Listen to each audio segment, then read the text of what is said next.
Bien, pues buenas tardes a todos, buenas tardes, casi noches. No sé si ya me han presentado, sí, ok, no tengo que decir nada más. Pues es un placer para mí estar con vosotros y poder compartir la palabra de Dios y espero que sea de mucha bendición. No sé cuántos tenéis sueño ya y sí, bueno, pues vamos a estar preparados sobre todo hoy tendremos bastante información para tratar de abarcar y déjame ver la hora. Ok, son casi las 7. ¿A qué hora es la próxima actividad? Ok, el desayuno, el desayuno. Muy bien. Pues vamos a ir a Primera de Pedro. Primera de Pedro. En la iglesia estoy predicando Primera de Pedro secuencialmente, párrafo por párrafo, y ahora mismo estamos ya en el capítulo 4, pero cuando me comentaron de venir y compartir con vosotros, estaba pensando en una sección allí específica del capítulo 2 y el capítulo 3, porque el apóstol Pedro viene hablando allí a los creyentes que están en una situación muy difícil, están empezando la carta. Dice que están expatriados, están fuera de sus ciudades, han sido expulsados sobre todo de las ciudades principales del Imperio Romano y claro, están por el mundo y están pasando tribulaciones. Ahora, en el capítulo 2 y el capítulo 3, el apóstol Pedro se enfoca de manera práctica en 4 o 5 grupos muy particulares, situaciones muy particulares, como lo son el creyente ante el gobierno civil. Todos estamos bajo un gobierno civil, ¿sí o no? ¿Sí? Tenemos un presidente. No voy a preguntar si tenemos un rey, porque algunos tienen problemas con eso quizás, pero bueno, estamos bajo un gobierno civil. Los empleados, en ese caso esclavos muchos, pero empleados y muchos sois empleados. Esposas, hay esposas, o mujeres también de la iglesia, maridos también, y luego todos los creyentes. Y van a ser cosas muy prácticas, muy específicas, y el propósito de esto es que podamos sacar provecho práctico, así que voy a estar dando algunas aplicaciones también que espero que podamos tomarlas y evaluar nuestras vidas y que sea de bendición. Pero antes de empezar con estas cosas prácticas, tenemos que entender por qué Pedro nos llama por el Espíritu Santo a lo que nos llama. Porque ocurre algo en nuestras vidas. Viene el pastor el domingo y predica y entonces dice, algunos aplican más, otros aplican menos, da igual, pero de repente sientes que eso que está diciendo es para ti, o por lo menos te sientes aludido. Y dices, vale, pero ¿quién es este hombre como para decirme a mí lo que tengo que hacer? ¿O cómo se le ocurre meterse en mi vida? Pues es necesario, aunque Dios es Dios y tiene toda la autoridad para decirnos lo que tenemos que hacer y punto. Por ejemplo, los niños, los papás dicen, pero tienes que hacer esto. ¿Por qué? Mala respuesta. Mala respuesta. ¿Sí? Es sí, papá. Sí, mamá. Ah, ya no nos gusta, ¿verdad? No. Pero los adultos también somos así. ¿Sí? ¿Por qué? ¿Por qué? Y aunque Dios no tiene la obligación de darnos explicaciones, Dios muchas veces en su gracia nos da explicaciones. Y esta sección es hermosa, realmente es hermosa. Así que vamos a ir, la primera sección que vamos a estar viendo es ahí en Primera de Pedro capítulo 2, versículos 9 y 10. Primera de Pedro capítulo 2, versículos 9 y 10. ¿Lo tenemos allí? ¿Sí? Vamos a leerlo todos juntos. Primera de Pedro, capítulo 2, versículos 9 y 10. ¿Sí? Todos juntos, como dice, mas vosotros sois linaje escogido, real sacerdocio, nación santa, pueblo adquirido por Dios, para que anunciéis las virtudes de aquel que os llamó de las tinieblas a su luz admirable. Vosotros que en otro tiempo no erais pueblo, pero que ahora sois pueblo de Dios, que en otro tiempo no habíais alcanzado misericordia, pero ahora habéis alcanzado misericordia. Amén. Como ya dije hace un momento, Pedro está hablando a personas que no tienen nación, han sido expulsados de las naciones, sí, principalmente de Roma, pero lo que ocurría es que cuando estos cristianos iban huyendo de Roma, llegaban a nuevas ciudades y cuando las personas se enteraban que eran los cristianos, pues los iban expulsando. Entonces iban regándose por todo el imperio romano, muchas veces siendo muy maltratados y son rechazados del mundo. Y eso trae la tentación, entonces, de querer encontrar una identidad en un mundo que está siendo antagónico a Dios. No sé cuántos extranjeros hay aquí. Yo soy extranjero. Y un asunto que, bueno, quizás yo soy un mal ejemplo para esto, porque yo soy venezolano, pero yo siempre digo que soy el peor venezolano. Ahí está este sentimiento patriota, ¿verdad? De que cuando muera, quiero que me traigan y me entierren aquí en mi pueblo. Yo no, yo digo, donde me muera, ahí mismo cojan la pala, abran el hoyo y ya está. Y si fue en la carretera, da igual. Algunos venezolanos se enfadan conmigo. Pero como cada uno tiene su identidad y una nación da identidad. Yo he tenido que sacar mi residencia y tengo que decir que estuve 3 meses ilegal, no por mi culpa, porque no me quisieron dar la residencia y no sabes dónde estás ahí en un limbo. La primera vez que vine a España, no me dejaron entrar a España y me abrieron un juicio y me eh, expulsaron del país. Una historia horrorosa, la peor historia de mi vida. Y un limbo allí donde nadie sabía nada de mí y yo estaba perdido ahí entre aeropuertos. Casi hago la película de La Terminal, pero con un negrito. Y claro, una nación da identidad. Y estos creyentes han sido expulsados de las ciudades, del reino. Y ante esta situación, no sé si alguien ha sido expulsado de su casa. Tienes una tentación muy fuerte, una necesidad de ser parte de una nación, ¿sí? Porque si no eres vulnerable. Y el asunto de estos cristianos es que han sido expulsados no por cualquier razón, es porque son cristianos. Entonces son tentados a encontrar identidad en este mundo que es antagónico a Dios. Y el Espíritu Santo entonces por medio de Pedro quiere darles esperanza al mostrarle quiénes son delante de Dios por estar en Cristo. Y esto es importantísimo, esto es importantísimo. Y la verdad, muchos cristianos en el mundo hoy en día escuchamos esto mucho de identidad. Y hay mucha gente que no sabe cuál es su identidad, está perdida de su identidad. Pero muchos cristianos andan así también. Y cuando tú no sabes quién eres, tampoco sabes cuál es tu propósito en la vida. No sabes qué debes hacer. Si no tienes identidad, si no entiendes tu identidad, tampoco sabes qué debes hacer. Y es lamentable que muchos cristianos estén así. Entonces el apóstol Pedro quería animar a estos creyentes y quiere animaros a vosotros también, animarnos a nosotros. Ahora, ¿cómo podemos, porque el tema que hemos escogido es glorificando a Dios en un mundo hostil?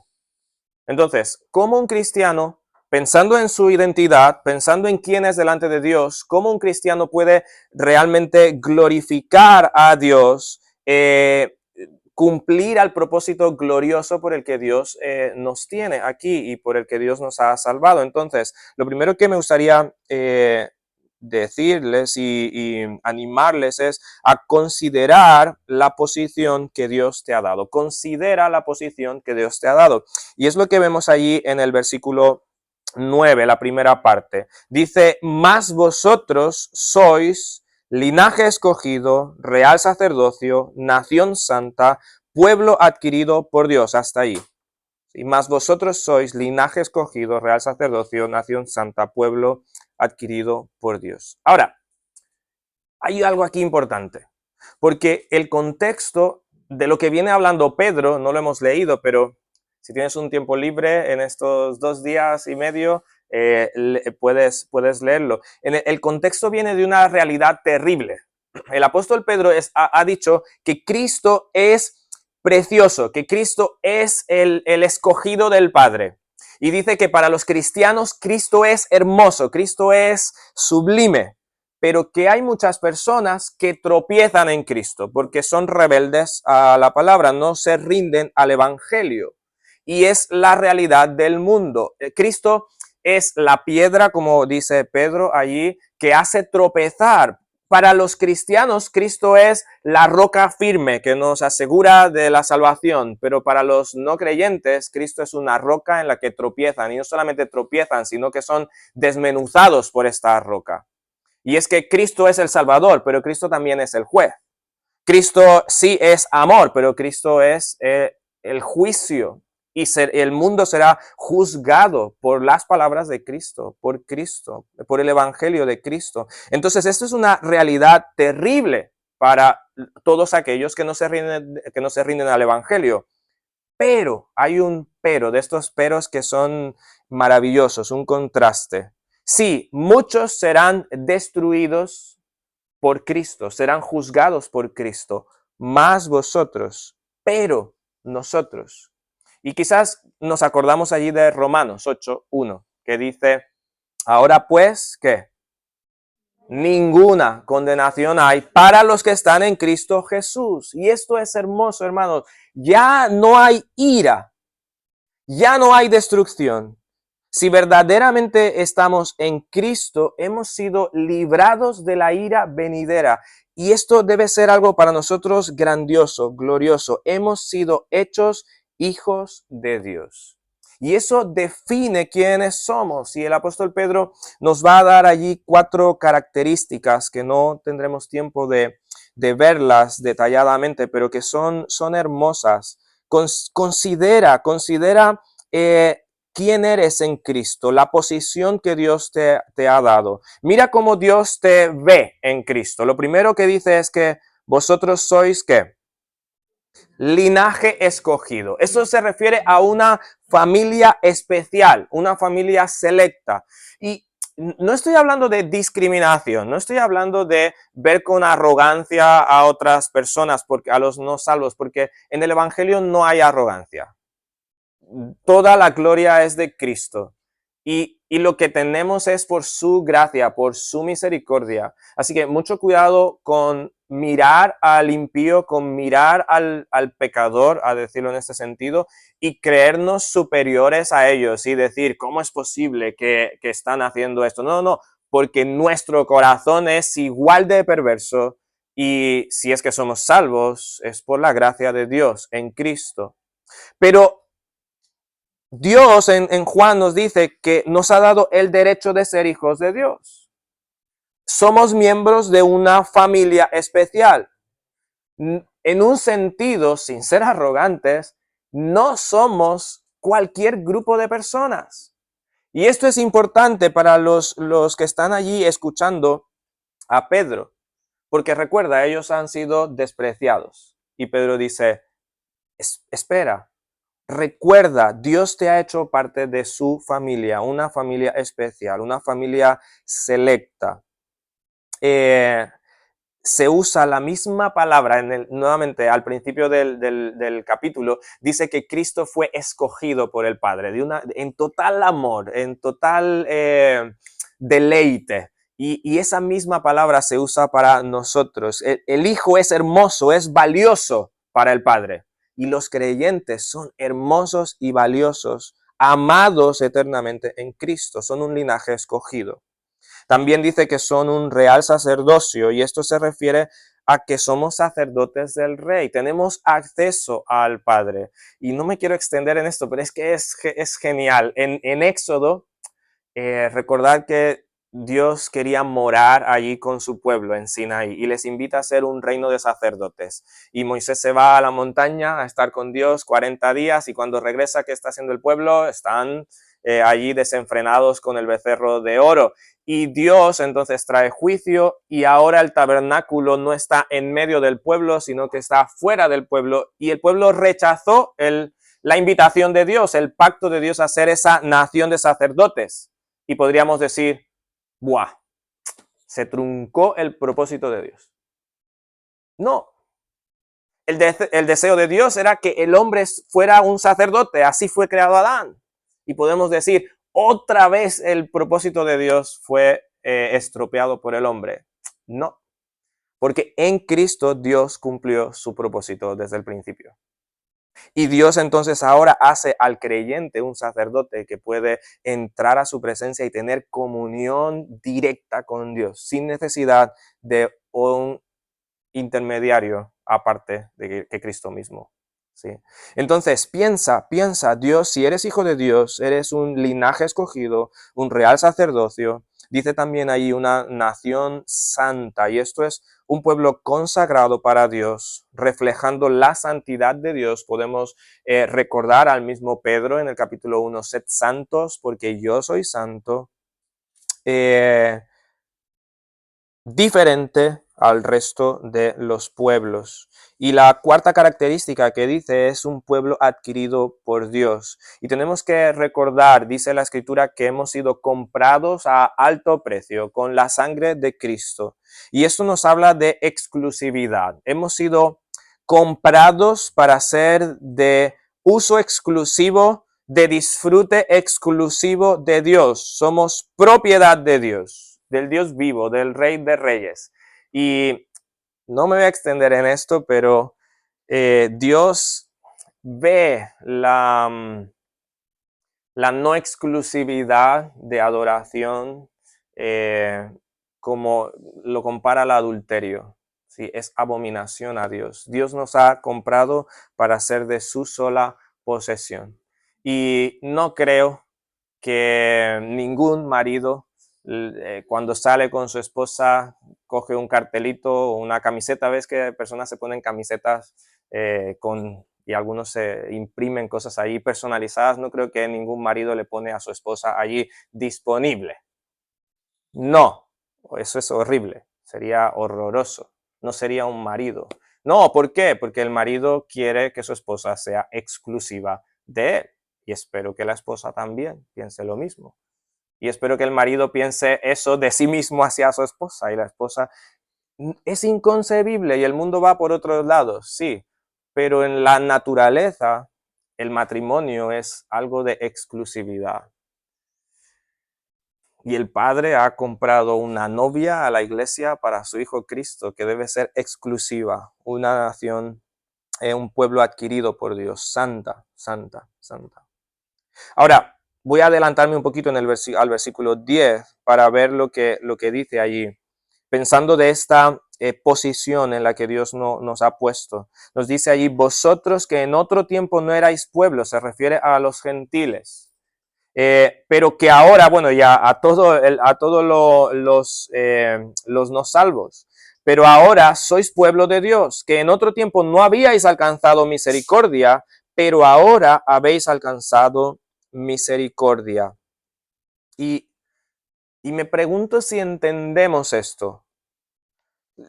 Creo que muchas veces damos así como por sentado el que somos cristianos y ya está. Pero ¿cuánto meditamos en nuestra, voy a decirlo así, en nuestra realidad pasada, en que estábamos alejados de Dios, bajo la ira de Dios? Y no para estar aplastados y llorando por nuestro pasado, sino para considerar realmente su gracia ahora, nuestra posición ahora. Siempre digo que alguien que no entiende la terribilidad, si es una palabra, lo terrible del pecado, lo horrendo del pecado, no puede apreciar la gracia de Dios. Alguien que no tiene conciencia de lo horrible de la condición lejos de Dios, no puede ahora apreciar ser hijo de Dios y ser parte de esta familia de Dios. Entonces considera, si eres salvo, tú has sido hecho cercano. Y esto debe de darte ánimo, porque seguramente hay situaciones difíciles en tu vida. Y nuevamente eres tentado a buscar una identidad en el mundo, pero tienes que pensar, si eres salvo, tú has sido hecho cercano a Dios. Dios te ha acercado a su comunión, a su presencia. Te ha invitado a sentarte a su mesa, a disfrutar de Él.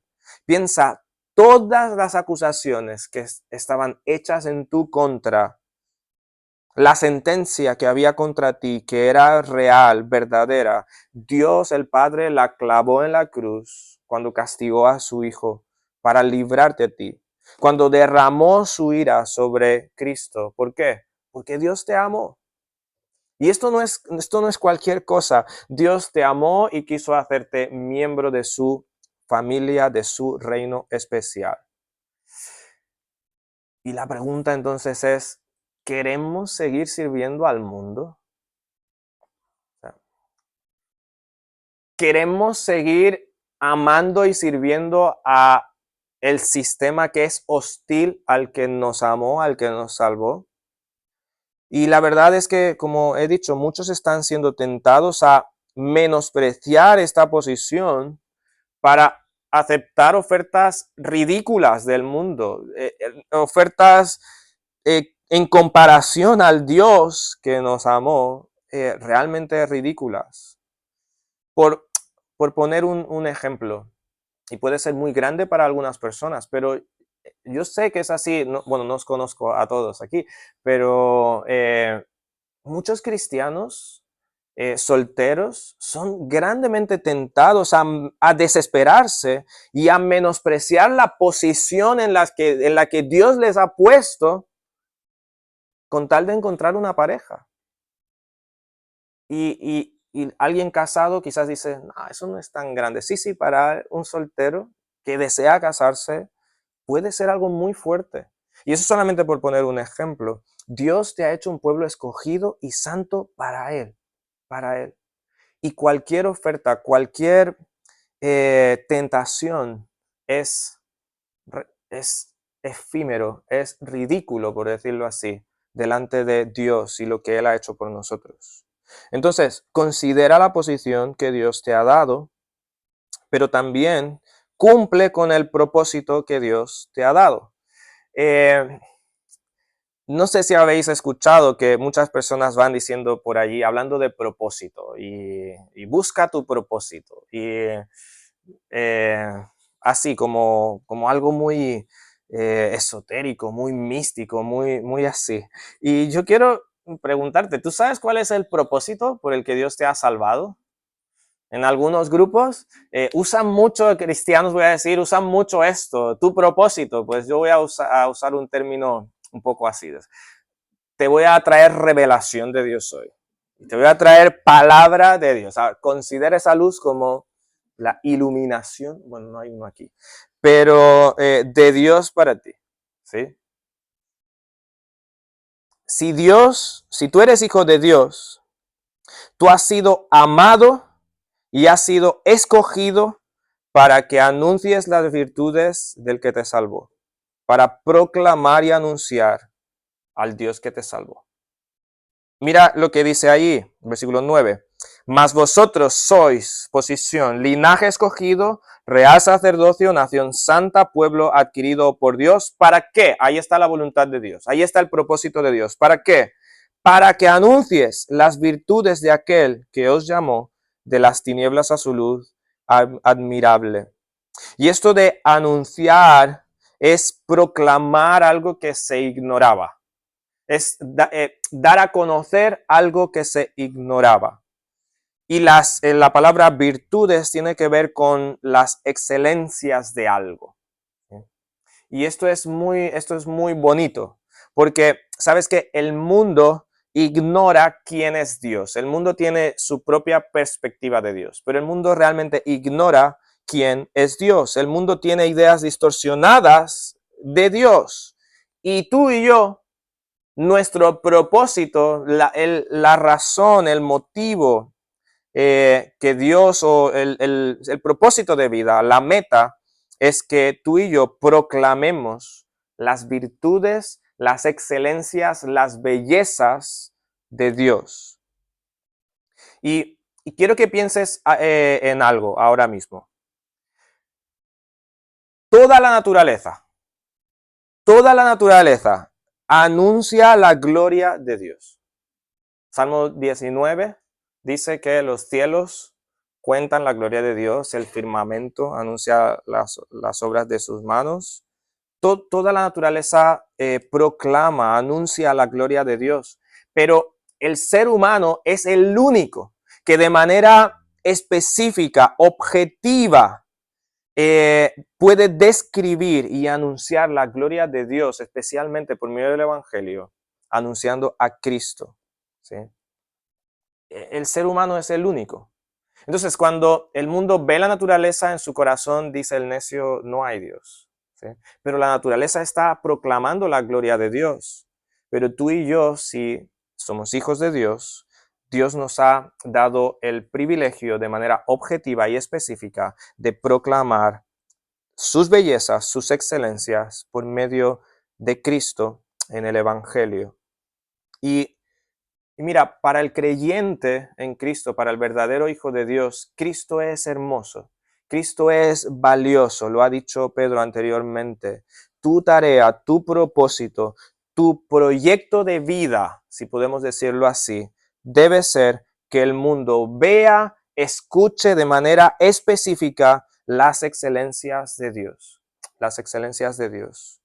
Ese Dios que te ha salvado de las tinieblas y te ha llevado a su luz admirable. Y, y escuchamos, los pastores escuchamos muchas veces a las personas diciendo, es que pastor, yo no sé cuál es la voluntad de Dios para mi vida. Pues en un sentido te digo, deja de buscar, o sea, ya lo has encontrado. ¿Sí? Ya lo has encontrado. Yo sé que hay cosas más específicas y alguien quiere saber qué trabajo escoger y cosas así, pero principalmente la meta, el propósito es que tú anuncies a Cristo, que tú anuncies sus excelencias, sus virtudes en cada área de tu vida, en cada área de tu vida. Y sabes que cuando esa es tu meta, vas a tener dirección, vas a tener dirección. Muchas dudas se te van a disipar, porque sabes que cuando tienes una disyuntiva y no sabes qué escoger, la respuesta es escoge lo que trae más gloria a Dios. Escoge lo que refleja mejor las virtudes del Dios que te salvó. Y entonces, por ponerte un ejemplo demasiado armado para un sermón, quizás poco práctico, aunque algunas personas sí lo enfrentan, pero tienes que escoger entre dos trabajos. La mayoría apenas batallan para encontrar uno, pero bueno, imagínate que tienes dos trabajos. Y en uno te pagan muy bien, pero no te permite servir y estar suficiente tiempo en la iglesia o compartiendo con los hermanos. Y en otros te pagan lo justo, pero puedes tener más oportunidades de servir al Señor. ¿Cuál escoger? Escoge el que te permita reflejar mejor la gloria de Dios. Y yo sé que puede ser muy trivial, pero de verdad tenemos que hacer un esfuerzo por ver cómo este privilegio que Dios nos ha dado se aplica a cada área de nuestra vida. Por ejemplo, casarte con un inconverso no puede ser la voluntad de Dios, porque jamás va a reflejar la gloria de Dios por medio de Cristo y del Evangelio en tu vida. ¿Sí? Y todo pecado, toda tentación entra en este discernimiento, porque Dios te ha hecho un pueblo especial para que anuncie sus virtudes. ¿Sí? Y esa debe ser tu meta, debe ser nuestro esfuerzo. Dios no nos ha salvado para que pasemos nuestra vida ahí en ociosidad. Por eso debemos buscar la santidad, porque la santidad refleja al Dios que es santo. Em, y yo creo que lo que pasa muchas veces es que no pasamos suficiente tiempo admirando a Cristo. Hay personas que dicen, pastor, es que me cuesta tanto compartir el Evangelio. Y yo me pregunto, ¿será que el problema es que no estás pasando suficiente tiempo viendo las bellezas del Dios que te salvó o que dices que te salvó? Porque a veces pongo este ejemplo. Hace un tiempo estaba en un sitio y Nathan sabe que tengo mi moto que me encanta y claro, llego a un sitio y hay otro motero y la moto puede ser muy guapa, pero yo estoy esperando el momento para decir que mi moto está chulísima y que estoy enamorado de mi moto. Estoy más enamorado de Elizabeth, pero estoy esperando ahí el momento. No necesito mucho espacio de tiempo para decir, mire, yo también tengo una moto y está guapísima. Y yo creo que muchas veces es el problema de personas. Claro, es que ¿cómo vas a compartir algo que no conoces o que no estás admirado, que no estás impresionado? Alguien enamorado se ve a leguas porque sale, ¿sí? Sale. Entonces, consideremos esto, considera la posición, considera el propósito y no vivas de forma diferente. Em, Vive para proclamar sus excelencias, que el mundo pueda ver y conocer que Dios es hermoso, que Dios es bueno, pero que el mundo sepa también que está en problemas con este Dios por causa de su pecado, porque Él es santo y justo, pero en Cristo tiene salvación, en Cristo tiene rescate también de las tinieblas. No te conformes, no tengas una crisis de identidad, ¿sí? Como el mundo. Y Pedro, vamos a continuar ahí en el pensamiento. Pedro presenta esta identidad para los creyentes, podríamos decir su identidad delante de Dios, pero ahora Pedro quiere que entendamos cuál es nuestra identidad delante del mundo. Ya sabemos quiénes somos para Dios y esto debe darnos ánimo en nuestra relación con el mundo, pero ahora, ¿cómo el mundo nos ve y cómo debemos nosotros vivir en relación al mundo? Y este es el segundo sermón. Es un récord para mí. Estoy resumiendo cosas. ¿Cómo debemos vivir entonces ante el mundo? Porque ya hemos visto que somos tentados a buscar identidad en el mundo y a dejarnos seducir y olvidarnos de quiénes somos delante de Dios. Y esto es una lucha real. Nos olvidamos fácilmente de quiénes somos, que somos un linaje escogido, un real sacerdocio, nación santa y pueblo adquirido por Dios, y el propósito, anunciar las bellezas de Dios. Entonces, en Cristo los cristianos han sido escogidos como ese pueblo de Dios y su ciudadanía, su patria está en el cielo. El Cristo, por medio de su sacrificio, ha hecho posible esta salvación. Por Cristo han sido rescatados de estas tinieblas, trasladados a la luz. Y esta realidad de verdad debe impactar nuestras luchas internas. Vamos a decir, no solo creciendo en santificación, pero unido a esto en nuestro testimonio ante el mundo, lo que el mundo ve.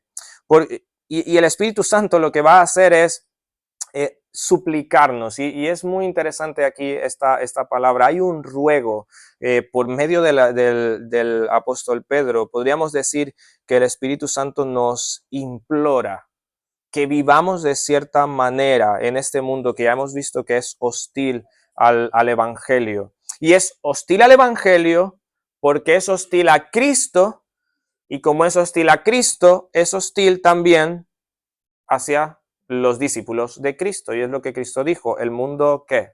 Os va a amar y os invitará a sus cumpleaños. Sí, nos invitan quizás a nuestros cumpleaños, pero por otras razones, ¿sí? Quizás si te invitan es porque no estás siendo tanto como Cristo, quizás, ¿sí? Porque dice, si me han aborrecido a mí, ¿cómo van a tratarles de manera distinta? ¿Sí? El mundo es hostil a Cristo y realmente el mundo es hostil a los discípulos de Cristo que están luchando y viviendo como Cristo, y esto es una verdad. Entonces, ¿cómo debemos vivir? Dice el versículo 11 y versículo 12, y vamos a leerlo todos juntos, versículos 11 y 12, ¿lo tenemos? Sí, todos juntos. Dice, amados, yo os ruego como a extranjeros y peregrinos que os abstengáis de los deseos carnales que batallan contra el alma, manteniendo buena vuestra manera de vivir entre los gentiles, para que en lo que murmuran de vosotros como de malhechores, glorifiquen a Dios en el día de la visitación, al considerar vuestras buenas obras. Dios nos ha hecho parte de su pueblo. Entonces la conclusión es, si somos una nación santa, un pueblo adquirido por Dios, la vida práctica es que debes abstenerte de los deseos carnales. Si Dios es santo, tú debes vivir en santidad. Y en las palabras de Pedro, abstenernos de los deseos carnales. Y para entender un poco aquí la fuerza del llamado de Pedro, vemos cómo él empieza diciendo, amados, yo os ruego, por causa de Cristo. Y tenemos que recordar, no somos no son ellos simplemente expatriados. Ahora, sí, es verdad que para su mundo, ellos son despreciables, cristianos, reprochables y repugnantes. Pero Pedro cambia la realidad, ¿sí? Pensemos, para los no creyentes en ese momento, ellos no son parte de ese mundo y son expatriados despreciables. Pero Pedro toma eso mismo y dice, sí, es que ustedes son peregrinos y extranjeros, ¿sí? En Cristo, ustedes son despreciados del mundo porque son escogidos y no pertenecen al mundo. Por eso el mundo les rechaza, porque ustedes son ciudadanos de el cielo.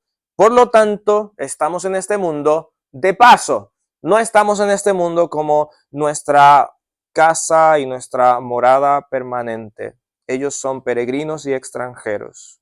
El apóstol Pablo, recordamos ahí que dice a los filipenses, mas nuestra ciudadanía está ¿en dónde?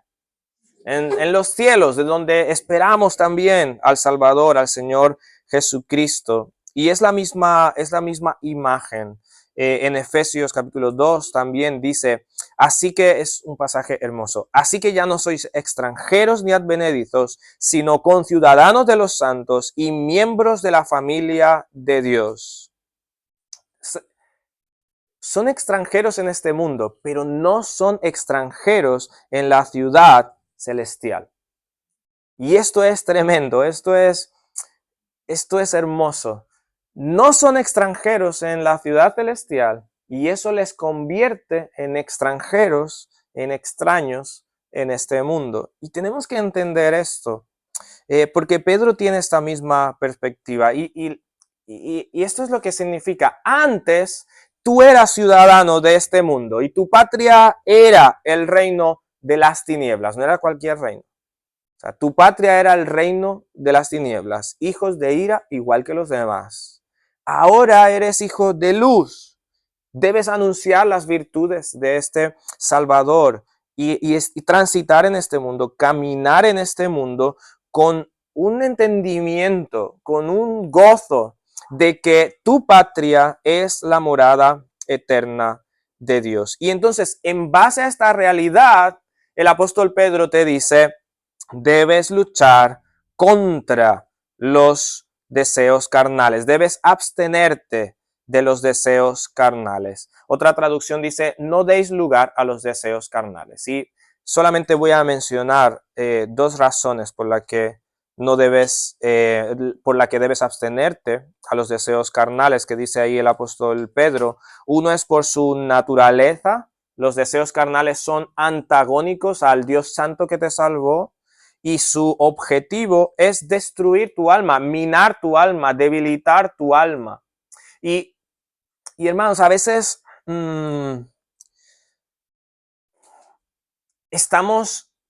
nos conformamos con mantener nuestra vida como cercada ante los ojos de los demás de los pecados, vamos a decir, más escandalosos, de los más visibles. Pero yo creo que debemos entender que la mayor lucha está en los deseos internos. ¿Sí? Y decía a los jóvenes hace algún tiempo, piensa en el apóstol Pablo. En Romanos 7, ¿cuántos han leído Romanos 7? Ahora la segunda pregunta es más difícil. ¿Os acordáis que dice Romanos 7?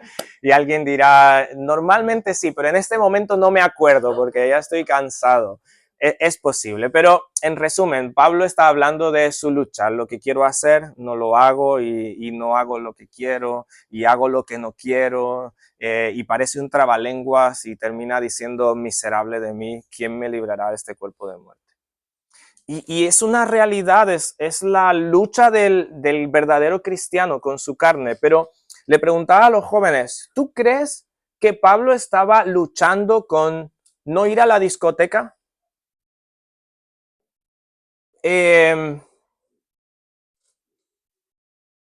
Quizás, ¿crees que Pablo estuviera luchando con, voy a poner un ejemplo, quizás con la pornografía o con el adulterio? Bueno, no estaba casado, o la fornicación. Sí, es posible, pero no creo que el apóstol Pablo estaba regresando a casa diciendo, ay Dios, perdóname porque me detuve ahí en el bar, bueno, no sé cómo se diría aquí, el bar en mi país es para beber, lugar de borrachera. México sería cantina, aquí ya no sé. Bueno, en un sitio así, o no creo que Pablo estuviera diciendo, buah, es que me detuve ahí en el prostíbulo y entonces ahora llego, Señor, perdóname porque lo que no quiero hacer eso hago. No, yo no creo que Pablo estaba en esa situación. No porque fuera perfecto, ¿vale? Es que se espera que todo creyente mantenga a raya esos pecados, vamos a decir, más escandalosos.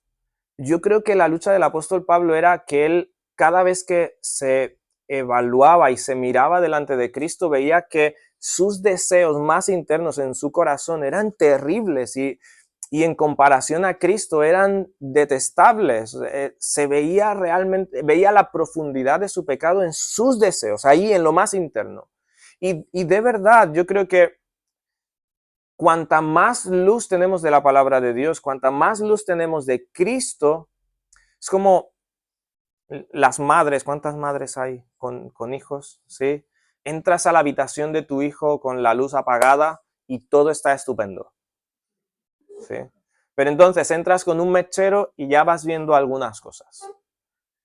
Enciendes la luz y vaya que quizás ves cosas. Y si coges la linterna y te agachas debajo de la cama, probablemente ves más cosas. Y así pasa con la palabra de Dios y así pasa con la imagen de Cristo. Cuanto más vemos a Cristo en su palabra, cuanto más nos comparamos con Cristo, estamos exponiéndonos a la lámpara, o sea, al sol, por decirlo así. Y vemos el guante blanco pasando por el polvo, la suciedad más pequeña. Y alguien podría decir, no, eso es exagerado. No, es que cuando me veo a Cristo, me veo tan indigno. Y no solamente en cosas grandes, sino en lo más pequeño. Dice que la palabra de Dios discierne ¿qué? En Hebreos. Las intenciones. O sea, incluso no lo hecho, sino las intenciones, los pensamientos. Y esta es una lucha real para un creyente Y es una lucha real para un creyente que se toma en serio su posición delante de Cristo y este deber de abstenerse de los deseos que batallan contra el alma. Y, y yo creo que debemos pensar en esto. Yo creo que es lo que muchas veces sentimos. Queremos agradar a Dios, pero hay como hay una lucha que el pecado está empeñado en debilitarnos, en machacarnos, hasta el punto que sientes que no puedes levantarte. Y cuando crees que te levantas un poco, el pecado te golpea más y te golpea más y te golpea más. Y quizás sentimos que perdemos fuerza para, para resistir. Y, y por otra parte, creo que debe ser así. Para que veamos a Cristo, para que no confiemos en nosotros. Y, y voy a decir, por favor, no, cuando hablamos de luchas, no pensemos solamente en las luchas sexuales y las cosas que normalmente asumimos. No sé, ¿qué pasa con la pereza? Pero quizás te has quedado ahí en el sofá no sé cuántas horas y no lo ves como pecado. ¿Qué pasa con la ira, con el enojo, con la gritería o con la glotonería? ¿Qué pasa con hacerse la víctima de todo?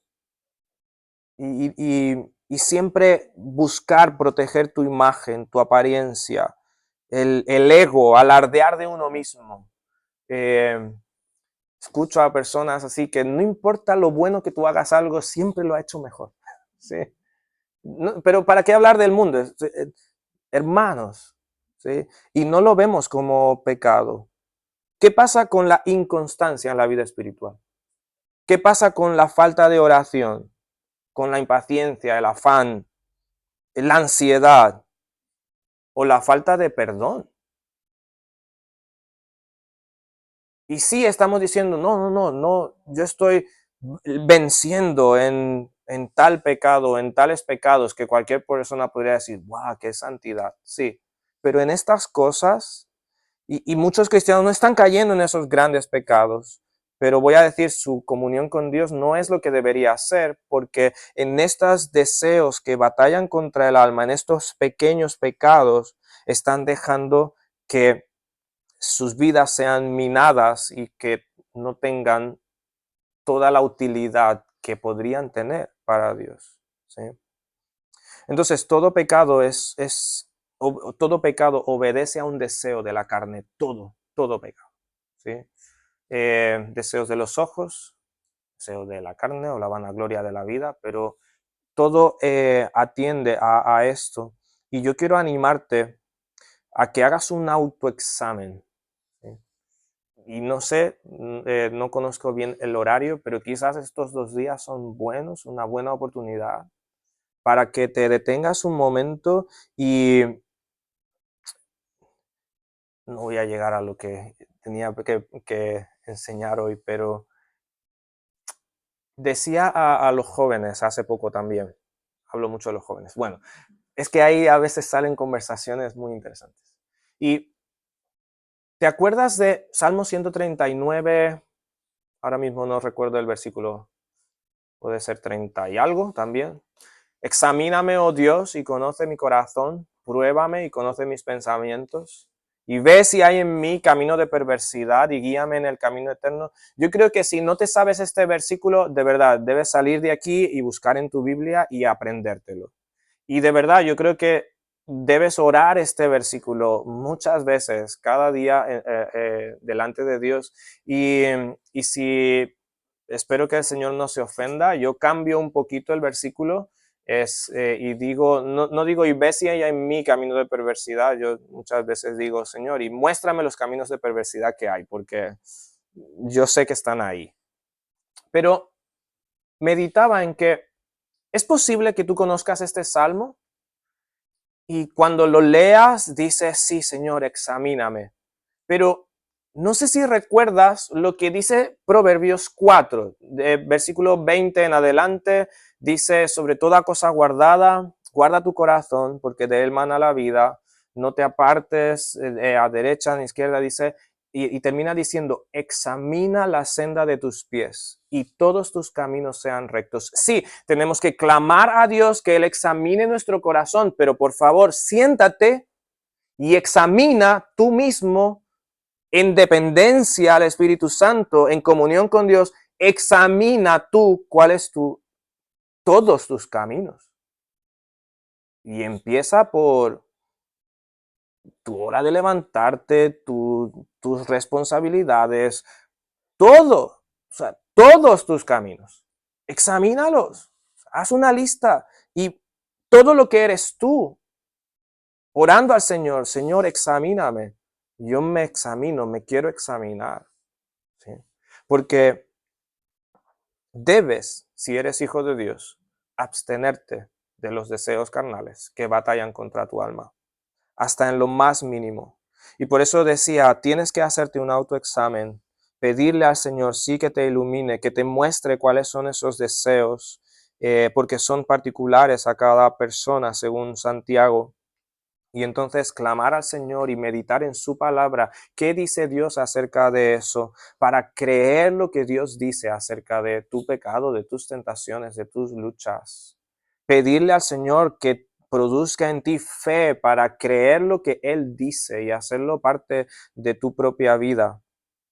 Y confesar, arrepentirte, por más insignificante que pueda parecer. Quizás las personas dirían, qué exagerado, qué exagerado. No, no, es que no hay exageración en la santidad. ¿Sí? Estamos llamados a mostrar esas bellezas de nuestro Dios y busca estrategias piadosas. ¿Sí? Eh, Oración, dependencia del Espíritu. El ayuno no es una ley, pero es una herramienta piadosa, una disciplina piadosa. Compartir con un hermano maduro y buscar ayuda. No creas que eres ahí el creyente súper fuerte. Dios nos ha dejado la iglesia también para nuestro crecimiento espiritual, para examinarnos mutuamente, para amonestarnos, exhortarnos mutuamente al amor y a las buenas obras. Por eso no dejes de congregarte, dice Hebreos, ¿sí? Porque nos necesitamos. Entonces, en base a la posición delante de Dios como pueblo especial, cómo debemos vivir con el mundo, absteniéndonos como extranjeros y peregrinos, como peregrinos, sí, extranjeros y peregrinos y extranjeros, absteniéndonos de los deseos carnales. Pero el apóstol Pedro sigue diciendo allí, teniendo un buen testimonio en el versículo 12, manteniendo buena vuestra manera de vivir entre los gentiles. Y hay personas que dicen, no, no me juzgues, porque Dios conoce mi corazón. Y sabes que esto es absolutamente contrario al Evangelio. Porque Pedro deja ahí muy claro que el mundo siempre te está evaluando.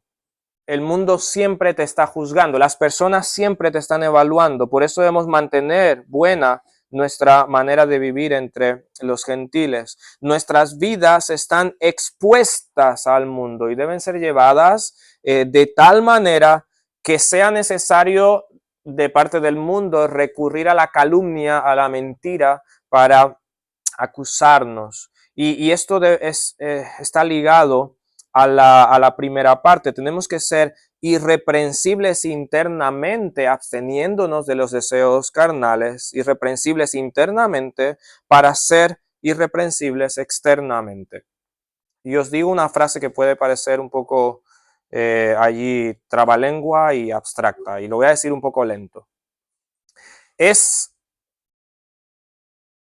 imposible ser irreprensible internamente y no serlo externamente.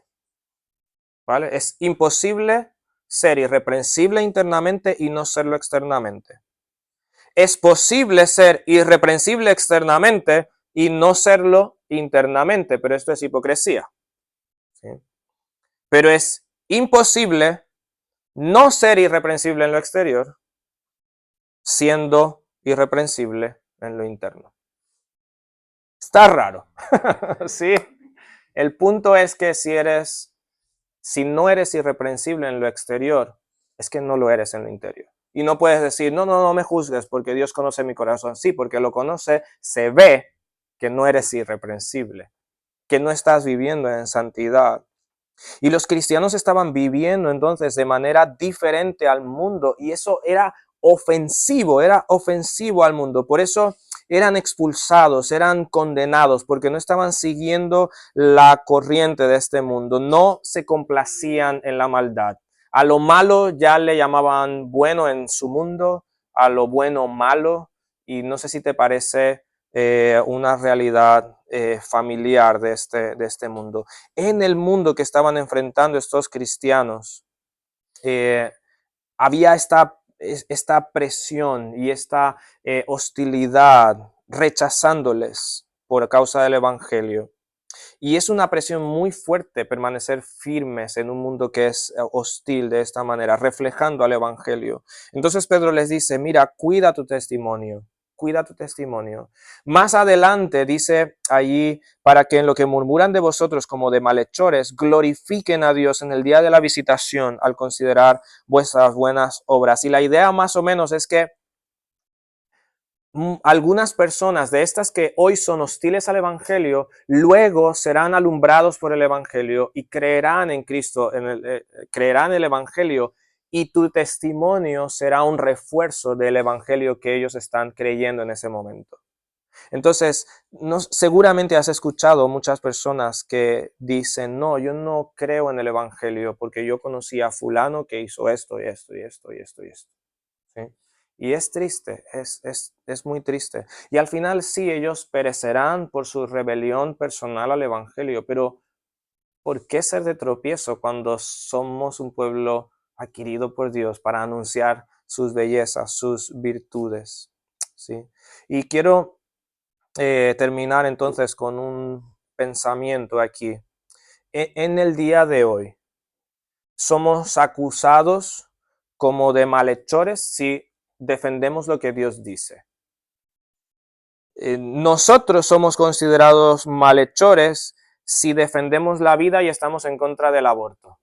¿Te parece que es así hoy en día? Sí, es así. Nosotros somos los malhechores si defendemos el diseño de Dios en que solo existen dos sexos, porque género, usamos género, pero he escuchado que no es el mejor uso, pero que Dios ha creado hombre y mujer biológicos, hay que decirlo. Nosotros somos malhechores si defendemos la familia, si defendemos que el matrimonio solo existe entre un hombre biológico y una mujer biológica. Si estamos en contra del divorcio, entonces somos malhechores. Si rechazamos el feminismo, somos malhechores, pero es que también rechazamos el machismo, entonces somos malhechores por todos lados. Porque ambas cosas son una distorsión del diseño de Dios. Rechazamos la prostitución, la pornografía, la fornicación, la unión libre, el asesinato, la ocupación de los ocupas que se meten en casas. Espero que los rechacemos todos. La mala, o no voy a decir la mala, la educación sexual en los colegios de parte de profesores, porque creemos que es una responsabilidad de los padres. Rechazamos la homosexualidad porque es pecado delante de Dios. Ahora, no rechazamos a las personas, pero sí rechazamos el pecado, así como rechazamos también la mentira, el orgullo, la deshonestidad, el asesinato y cualquier cosa que vaya en contra de Dios y de su palabra y de lo que Él ha establecido. Pero es que amamos la vida, es que amamos la familia, amamos los niños, o sea, defendemos a las mujeres, de verdad, defendemos el diseño de Dios y lo vamos a ver Dios mediante en uno de estos estudios. Retamos, animamos, llamamos a los hombres a vivir piadosamente con relación a sus esposas, pero el mundo nos ve como malhechores, como retrógrados, como fóbicos de toda clase, simplemente porque no seguimos la corriente de su autodestrucción. Y ¿sabes qué? Quiero decirte, no te desalientes. Porque esto mismo estaban viviendo los creyentes cuando Pedro les escribe. La hostilidad de parte de este mundo. Y sabes que un día muchos de ellos verán la luz del Evangelio y creerán en Cristo y verán a las tinieblas de las que Dios les ha rescatado y sabes, van a glorificar a Dios por aquellos cristianos que vivieron dignamente del Evangelio. Van a glorificar a Dios por aquellos cristianos que fueron fieles a la verdad y les mostraron el Evangelio no solo con palabras, sino con sus obras por medio de su conducta. Entonces, escuchemos la súplica del Espíritu Santo, ¿sí? Porque con nuestro testimonio, con tu testimonio, tú puedes ser de bendición en la vida de personas que están allí a tu alrededor. Que el Espíritu Santo ponga en nosotros un deseo intenso por vivir el Evangelio, por apasionarnos por el Evangelio y que te dé toda la fuerza que tú necesitas para estar firme en medio de este mundo hostil. Que, que tengas un testimonio intachable, ¿sí? En medio de este mundo. Y si Dios lo permite, veremos los grupos mañana. Lo intentaremos, ¿sí? Y que el Señor los bendiga grandemente. No sé, Pastor David.